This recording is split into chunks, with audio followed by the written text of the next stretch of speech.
श्री गणेशाय नमः। श्री गोपीजनवल्लभाय नमः। श्रीमद्भागवत महापुराण दशम स्कंध अथाष्टमोध्याय नामकरण संस्कार और बाल लीला।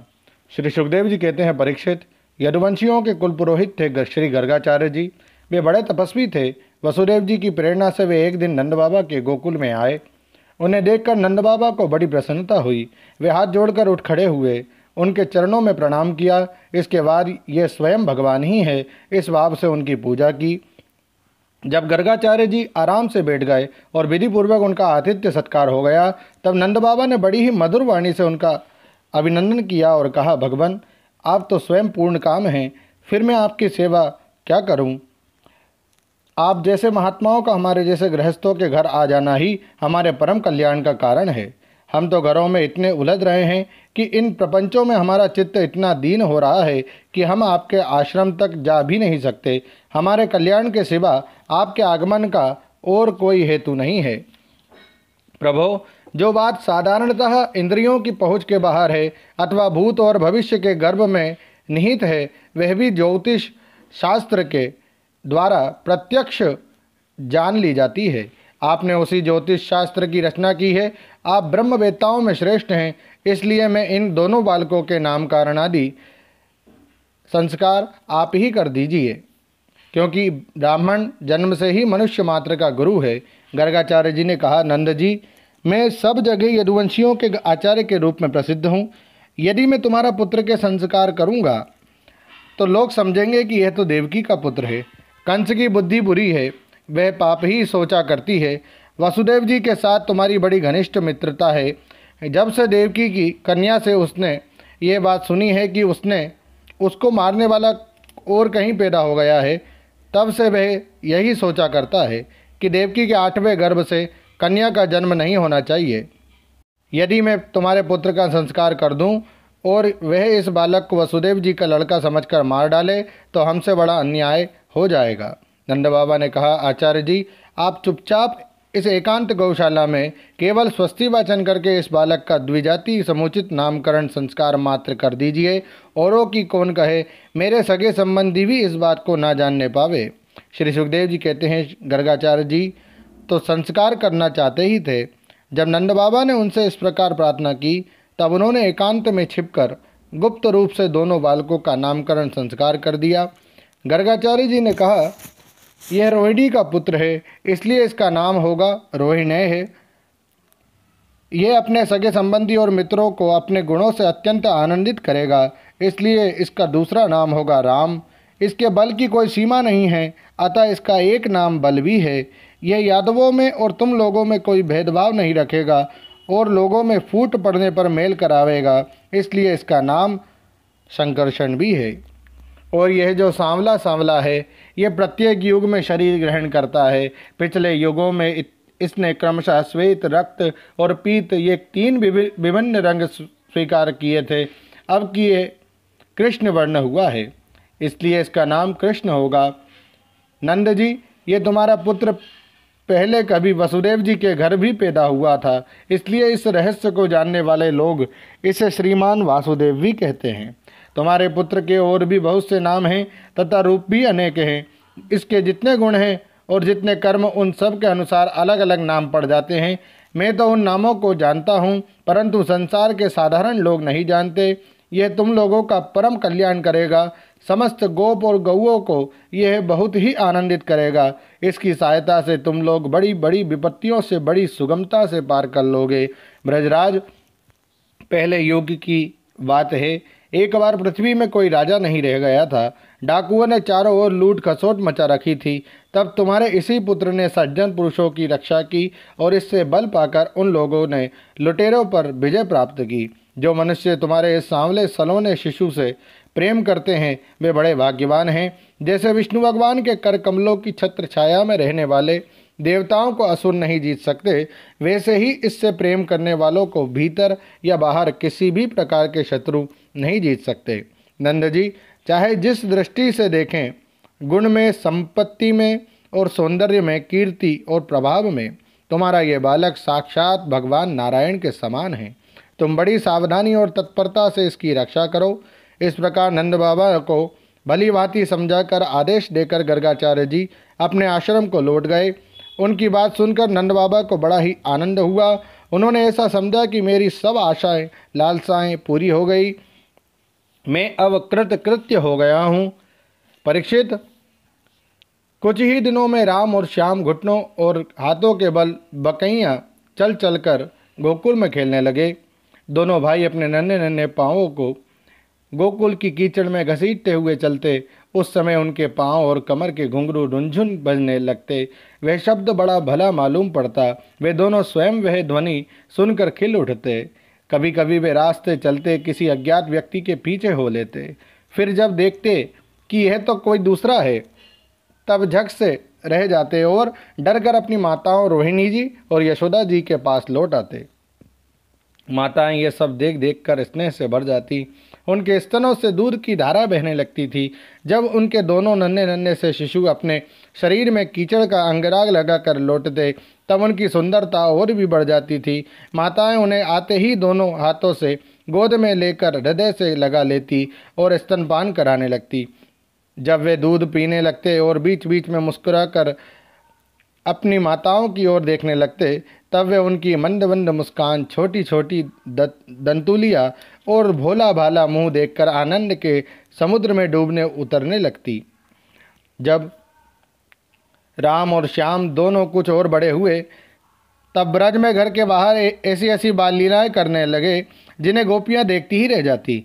जब वे किसी बैठे हुए बछड़े की पूँछ पकड़ लेते और बछड़े डर कर इधर उधर भागते, तब वे दोनों और भी जोर से पूँछ पकड़ लेते और बछड़े उन्हें घसीटते हुए दौड़ने लगते। गोपियाँ अपने घर का काम धंधा छोड़कर यही सब देखती रहती और हंसते हंसते लोटपोट होकर परम आनंद में मग्न हो जाती। कन्हैया और बलदाऊ दोनों ही बड़े चंचल और बड़े खिलाड़ी थे। वे कहीं हरिन, गाय आदि सींग वाले पशुओं के पास दौड़ जाते, तो कहीं धड़कती हुई आग से खेलने के लिए कूद पड़ते। कभी दांत से काटने वाले कुत्तों के पास पहुंच जाते, तो कभी आंख बचाकर तलवार उठा लेते। कभी कुएं या गड्ढे के पास जल में गिरते गिरते बचते। कभी मोर आदि पक्षियों के निकट चले जाते और कभी कांटों की ओर बढ़ जाते थे। माताएं उन्हें बहुत बरसती, परंतु उनकी एक न चलती। ऐसी स्थिति में घर का काम धंधा भी नहीं संभाल पाती। उनका चित्त बच्चों को बहे की वस्तुओं से बचाने की चिंता से अत्यंत चंचल रहता था। राजर्षि कुछ ही दिनों में यशोदा और रोहिणी के लाडले लाल घुटनों का सहारा लिए बिना अनायास ही खड़े होकर गोकुल में चलने फिरने लगे। ये ब्रजवासियों के कन्हैया स्वयं भगवान हैं, परम सुंदर और परम मधुर।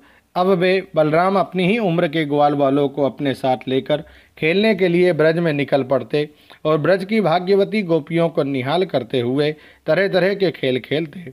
उनके बचपन की चंचलताएं बड़ी ही अनोखी होती थी। गोपियों को तो वे बड़ी ही सुंदर और मधुर लगती। एक दिन सब की सब इकट्ठी होकर नंद बाबा के घर आईं और यशोदा माता को सुना सुनाकर कन्हैया के करतूत कहने लगीं। अरे यशोदा, यह तेरा कहना बड़ा नटखट हो गया है। गाय दुहने का समय ना होने पर भी यह बछड़ों को खोल देता है और हम डांटती हैं तो ठटा ठटा कर हंसने लगता है। ये चोरी के बड़े बड़े उपाय करके हमारे मीठे मीठे दही दूध चुरा चुरा कर खा जाता है। केवल अपने ही खाता तो भी एक बात थी, ये तो सारा दही दूध बांदरों को बांट देता है और जब वे भी पेट भर जाने पर नहीं खाते, तब ये हमारे माटों को ही फोड़ डालता है। यदि घर में कोई वस्तु इसे नहीं मिलती तो यह घर और घर वालों पर बहुत खींचता है और हमारे बच्चों को रुलाकर भाग जाता है।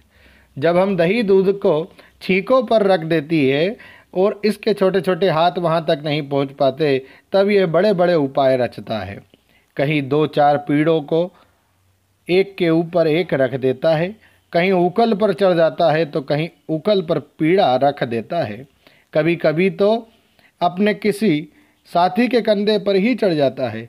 जब इतने पर भी काम नहीं चलता, तब ये नीचे से ही उन बर्तनों में छेद कर देता है। इसे इस बात की पक्की पहचान रहती है कि किस छीके पर किस बर्तन में क्या रखा है।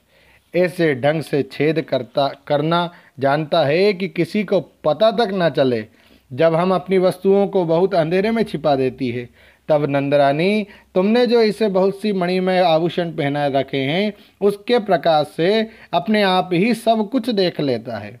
इसके शरीर में भी ऐसी ज्योति है कि जिससे इसे सब कुछ दिख जाता है। ये इतना चालाक है कि कब कौन कहाँ रहता है इसका पता रखता है। और जब हम सब घर के काम धंधों में उलझी रहती है, तब यह अपना काम बना लेता है। ऐसा करके वे ढिठाई की बातें करता है, उल्टे हमें ही चोर बनाता है और अपने घर का मालिक बन जाता है। इतना ही नहीं, यह हमारे लीपे पुते और स्वच्छ घरों में मूत्र आदि भी कर देता है। तनिक देखो तो इसकी ओर, वहाँ तो चोरी के अनेकों उपाय करके काम बनाता है और यहाँ मालूम हो रहा है मानो पत्थर की मूर्ति खड़ी हो। वाह रे भोले भाले साधु। इस प्रकार गोपियाँ कहती जाती और श्री कृष्ण के भीत चकित नेत्रों से युक्त मुख कमल को देखती जाती। उनकी यह दशा देखकर नंदरानी यशोदा जी उनके मन का भाव ताड़ लेती और उनके हृदय में स्नेह और आनंद की बाढ़ आ जाती। वे इस प्रकार हंसने लगती कि अपने लाडले कन्हैया को इस बात का उलाहना भी ना दे पाती, डांटने की बात तक नहीं सोच पाती। एक दिन बलराम आदि ग्वालवाल श्री कृष्ण के साथ खेल रहे थे। उन लोगों ने माँ यशोदा के पास आकर कहा, माँ, कन्हैया ने मिट्टी खाई है। अब हितेशनी यशोदा ने श्री कृष्ण का हाथ पकड़ लिया। उस समय श्री कृष्ण की आंखें डर के मारे नाच रही थी। यशोदा मैया ने डांट कर कहा, क्यों रे नटखट, तू बहुत ढीठ हो गया है। तूने अकेले में छिपकर मिट्टी क्यों खाई? देख तो तेरे दल के तेरे सखा क्या कह रहे हैं। तेरे बड़े भैया बलदाऊ भी तो उन्हीं की ओर से गवाही दे रहे हैं। भगवान श्री कृष्ण ने कहा, माँ, अरे मैया, मैंने मिट्टी नहीं खाई, ये सब झूठ बक रहे हैं। यदि तुम इन्हीं की बात सच मानती हो तो मेरा मुंह तुम्हारे सामने ही है, तुम अपनी आंखों से देख लो। यशोदा जी ने कहा, अच्छी बात है, यदि ऐसा है तो मुंह खोल। माता के ऐसा कहने पर भगवान श्री कृष्ण ने अपना मुंह खोल दिया। परीक्षित, भगवान श्री कृष्ण का ऐश्वर्य अनंत है। वे केवल लीला के लिए ही मनुष्य के बालक बने हुए हैं। यशोदा जी ने देखा कि उनके मुंह में चर अचर संपूर्ण जगत विद्यमान है।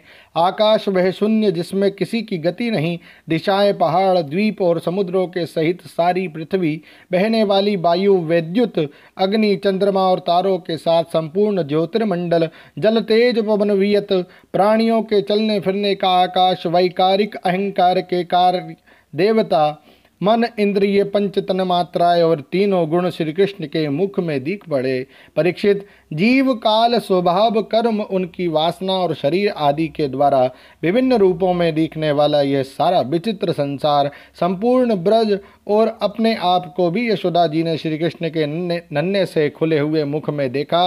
वे बड़ी शंका में पड़ गई। वे सोचने लगी कि यह कोई स्वप्न है या भगवान की माया। कहीं मेरी बुद्धि में ही तो कोई भ्रम नहीं हो गया है। संभव है मेरे इस बालक में ही कोई जन्मजात योग सिद्धि हो, जो चित्त, मन, कर्म और वाणी के द्वारा ठीक ठीक तथा सुगमता से अनुमान के विषय नहीं होते। ये सारा विश्व जिनके आश्रित है, जो इसके प्रेरक है और जिनकी सत्ता से ही इसकी प्रतीति होती है, जिनका स्वरूप सर्वथा अचिंत है, उन प्रभु को मैं प्रणाम करती हूँ। यह मैं हूँ और यह मेरे पति तथा यह मेरा लड़का है। साथ ही मैं ब्रजराज की समस्त संपत्तियों की स्वामिनी धर्मपत्नी हूँ। ये गोपियाँ, गोप और गोधन मेरे अधीन हैं, जिनकी माया से मुझे इस प्रकार की कुमति घेरे हुए हैं। वे भगवान ही मेरे एकमात्र आश्रय हैं, मैं उन्हीं की शरण में हूँ। जब इस प्रकार यशोदा माता श्री कृष्ण का तत्व समझ गई, तब सर्वशक्तिमान सर्वव्यापक प्रभु ने अपनी पुत्र स्नेहमयी वैष्णवी योग माया का उनके हृदय में संचार कर दिया। यशोदा जी को तुरंत वह घटना भूल गई। उन्होंने अपने दुलारे लाल को गोद में उठा लिया। जैसे पहले उनके हृदय में प्रेम का समुद्र उमड़ता रहता था, वैसे ही फिर उमड़ने लगा। सारे वेद, उपनिषद, सांख्य, योग और भक्तजन जिनके महात्म का गीत गाते गाते अघाते नहीं, उन्हीं भगवान को यशोदा जी अपना पुत्र मानती थी। राजा परीक्षित ने पूछा, भगवान, नंद बाबा ने ऐसा कौन सा बहुत बड़ा मंगलमय साधन किया था और परम भाग्यवती यशोदा जी ने भी ऐसी कौन सी तपस्या की थी जिसके कारण स्वयं भगवान ने अपने श्रीमुख से उनका स्तनपान किया। भगवान श्री कृष्ण की वे सब लीलाएं वे बाल लीलाएं जो वे अपने ऐश्वर्य और महत्ता आदि को छिपाकर ग्वाल वालों में करते हैं इतनी पवित्र है कि उनका श्रवण कीर्तन करने वाले लोगों के भी सारे पाप ताप शांत हो जाते हैं। त्रिकालदर्शी ज्ञानी पुरुष आज भी उनका गान करते रहते हैं। वे ही लीलाएं उनके जन्मदाता माता पिता देवकी वसुदेव जी को तो देखने तक को ना मिली और नंद यशोदा उनका अपार सुख लूट रहे हैं। इसका क्या कारण है? श्री सुखदेव जी ने कहा, परीक्षित, नंद बाबा पूर्व जन्म में एक श्रेष्ठ वसु थे। उनका नाम था द्रोण और उनकी पत्नी का नाम था धरा। उन्होंने ब्रह्मा जी के आदेशों का पालन करने की इच्छा से उनसे कहा, भगवान, जब हम पृथ्वी पर जन्म लें तब जगदीश्वर भगवान श्री कृष्ण में हमारी अनन्य प्रेममयी भक्ति हो, जिस भक्ति के द्वारा संसार में लोग अनायास ही दुर्गतियों को पार कर जाते हैं। ब्रह्मा जी ने कहा, ऐसा ही होगा। वे ही परम यशस्वी भगवनमय द्रोण ब्रज में पैदा हुए और उनका नाम हुआ नंद, और वे ही धरा इस जन्म में यशोदा के नाम से उनकी पत्नी हुई। परीक्षित, अब इस जन्म में जन्म मृत्यु के चक्र से छुड़ाने वाले भगवान उनके पुत्र हुए और समस्त गोप गोपियों की अपेक्षा इन पति पत्नी नंद और यशोदा जी का उनके प्रति अत्यंत प्रेम हुआ। ब्रह्मा जी की बात सत्य करने के लिए भगवान श्री कृष्ण बलराम जी के साथ ब्रज में रहकर समस्त ब्रजवासियों को अपनी बाल लीला से आनंदित करने लगे। ओम नमो भगवते वासुदेवाय। श्रीमद्भागवते महापुराणे पारमहंस्यां संहितायां दशम स्कंधे पूर्वार्धे विश्वरूपदर्शने अष्टमोऽध्यायः। श्रीराधाकृष्णार्पणमस्तु। हरये नमः, हरये नमः, हरये नमः। जय श्री कृष्ण।